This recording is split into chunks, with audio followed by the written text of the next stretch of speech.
We're here with Aidan Deasy, Scanner Ballinhassig, County Cork. I suppose, look, you were just saying there, setting ago that you're long-time customer.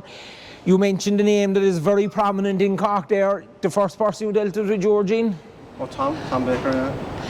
Do you know, you moved on since then to Georgie Glazier and then now myself. I suppose I'm coming here 7 years, Aidan. A lot has changed in the last 7 years. Do you want to tell us? Yeah, I suppose, look, you brought a guy, Jan Anderson, and at the time we were having a lot of feet problems, and it's kind of partially robot related. We're doing a lot of extra walking to and from paddocks, and I suppose when a guy comes in offering a solution, you know, I got kind of interested in it, and the data was there as well to back it up, which was lacking in other companies. They didn't have data to back up. So, yeah, I decided to have a look, and yeah, we're doing it since. You went down the road of the Golden Cross, which started probably 6 years ago. We're now well into it. You've the Golden Cross on the yard. I suppose there'll be people watching this won't know what the Golden Cross is. I suppose you and I went out to Denmark at one stage and we looked at it outside there. You were using Scandinavian red jersey and Holstein. All were coming from Viking Genetics and Eurogene. It's worked well. It's worked very well. I mean, maintenance-wise, there's a lot less maintenance in the cows. We're producing more kilos of milk solids. You know, the volume has dropped slightly. So we started off with 9,000 kilo herd. We're doing about 8-7 now, as an average, and our solids have gone up. The kgs of milk solids leaving the yard has gone up. Right. So that's. And you say 8,700 kilos of milk produced or litres produced. Kilos of solids. What are you at now, your average kilo of solids? I'd say 750, 760. 750, 760. Yeah. So we've got about 25 kilos of solids of a lift over the past 2 years, we'd say. Right. And even though we'd have a lot more heifers in the herd, you know, so like it's quite a young herd now at the moment. Right. But still pumping out a lot of milk. So. Yeah. And even like the first year, you're saying the milk solids increased. The first year, what I saw looking at the data was the Scandinavian Reds actually brought a lot of milk kilos with them. There was an injection of milk as well. Yeah. We didn't lose any volume really as such. We gained a lot of percentages. So it is the fact that, I suppose, where the milk has gone back is the fact that you selective culled, and that's because it's younger herd. Younger herd, yeah. Yeah, but yet that younger herd is producing a lot more kilos of solids. Yeah, and a lot less maintenance. Yeah. That was the main driving force. Yeah. So sick of pairing cows, lads. Yeah.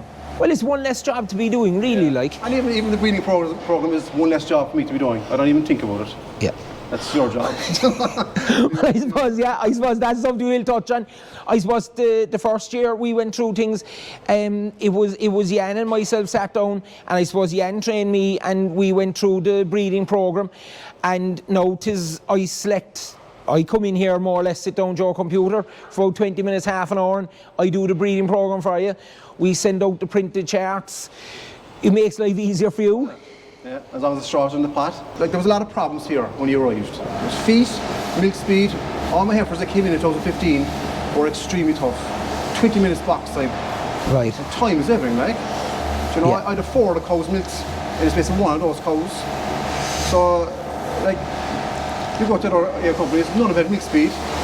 Yeah, came in and it milk speed, like. He says, oh yeah. Do you know, we can guarantee these are going to milk quickly, like. Yeah. With low box time. Quick attachments is another huge thing as well, like teat placement, teat size.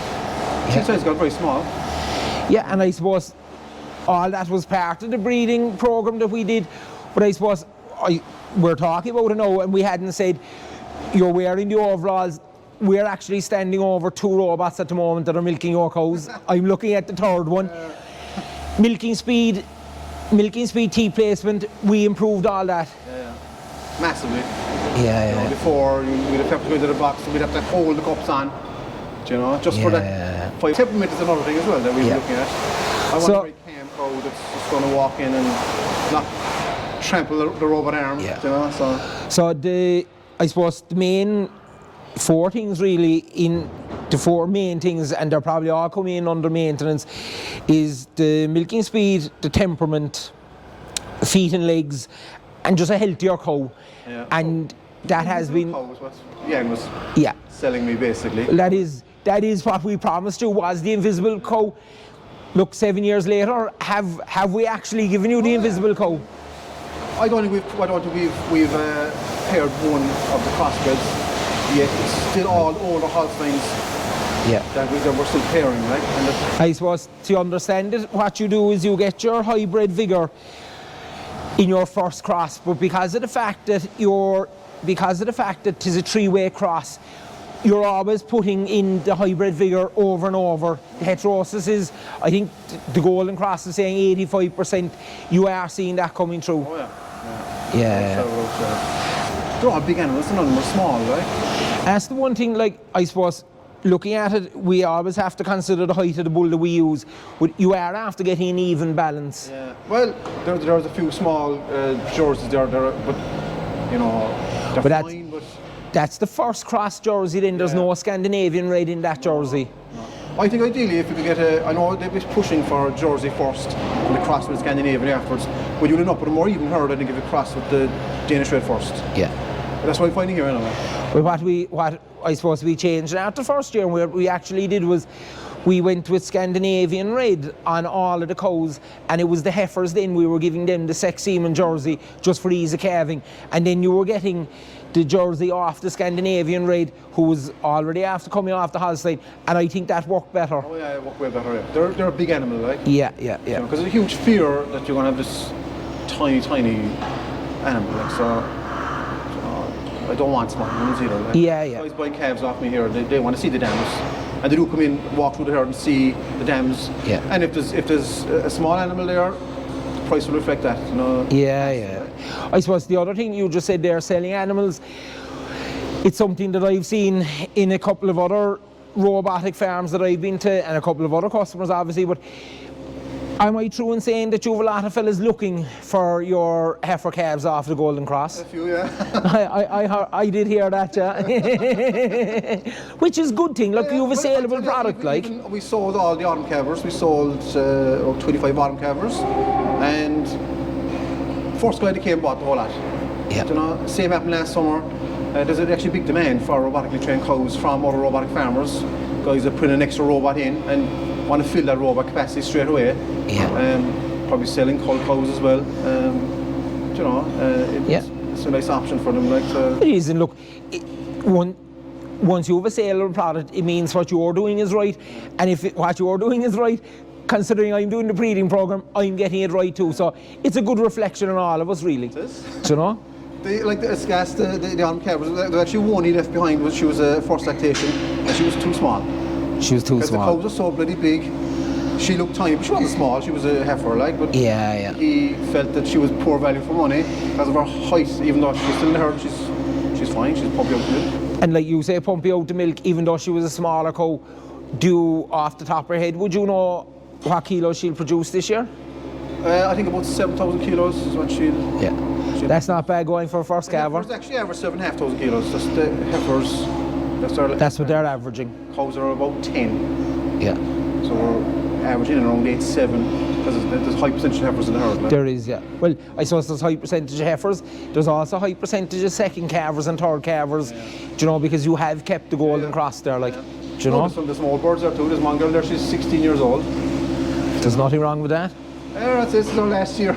I know, but longevity is important. I mean, look, the fact that you're dealing with a customer for years and he tells you that he's a cow there for 16 years, do you know, it means that we are doing something, like. You get kind of fond of certain cows, and I know now she has to go this year, like, but you know, you feel kind of guilty after working so hard for me to. Yeah, there's sentiment there. I mean, look, you're there when they're born. You're with them all the way through. From day one, you're keeping them alive. Do you know, they become part of the family. But look, it's a business as well as a family. Once she's at a happy day, you'll be happy. Yeah. And I suppose the other thing, traditionally we used to kind of maybe have between 15-20% replacements in the herd, and we ended up then buying a few replacements as well. Since we went to kind of this Golden Cross route, we have a lot of replacements.